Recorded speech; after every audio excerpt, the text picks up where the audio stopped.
ایک وقت تھا جب ایک قوم ایسی بھی تھی جس کے لیے بھوک کوئی مسئلہ نہیں، صرف ایک لفظ تھا۔ ان کے شہروں میں تنگی کا تصور نہیں پایا جاتا تھا۔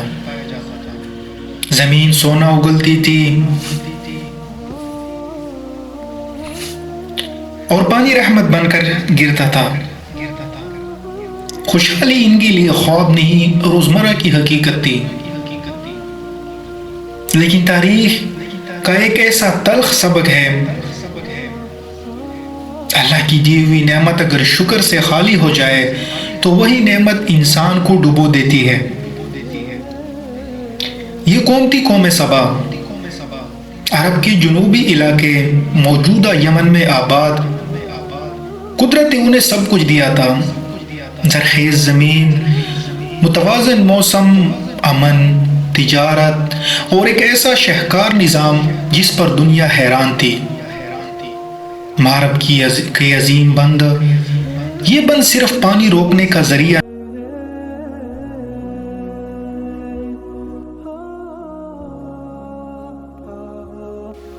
یہ ان کی پوری معیشت کی ریڑھ کی ہڈی تھا۔ اس کے ذریعے دائیں بائیں باغات سیراب ہوا کرتے تھے، فصلیں اگتی اور مسافر بغیر تیاری کے بھی پیٹ بھر کر کھانا کھا لیتے۔ قرآن اس خوشحالی کو ایک قدرتی نشانی قرار دیتا ہے۔ دائیں اور بائیں باغ اور ایک پاکیزہ شہر۔ اللہ نے صاف کہا تھا رزق کھاؤ مگر شکر کے ساتھ۔ یہی وہ موڑ تھا جہاں سب کچھ بدلنا شروع ہوا۔ قوم سبا کی تاریخ میں ایک عظیم نام آیا، رانی بلقیس۔ صرف ایک حکمران نہیں، عقل، تدبر اور سیاسی بصیرت کی علامت تھی۔ اس کی سلطنت مضبوط تھی مگر اس نے طاقت کو خدا نہیں بنایا۔ جب اللہ کے نبی حضرت سلیمان علیہ السلام کا پیغام اس تک پہنچا تو اس نے ضد نہیں کی، غرور نہیں دکھایا، بلکہ سچ کو پہچانا۔ حق سامنے آیا تو جھک گئی۔ یہ تھا سبا کا عروج، دولت بھی اور ہدایت۔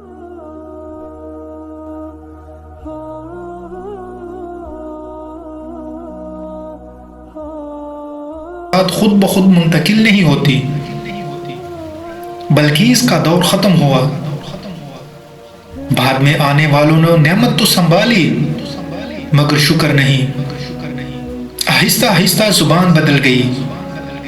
یہ نظام ہم نے بنایا، یہ ہماری عقل کا نتیجہ ہے، ہماری ترقی اور ہماری محنت ہے۔ اللہ پیچھے جاتا گیا، انسان خود مرکز بنتا گیا۔ نبی آئے، سمجھایا یہ سب تمہارا نہیں ہے، یہ بس ایک آزمائش ہے۔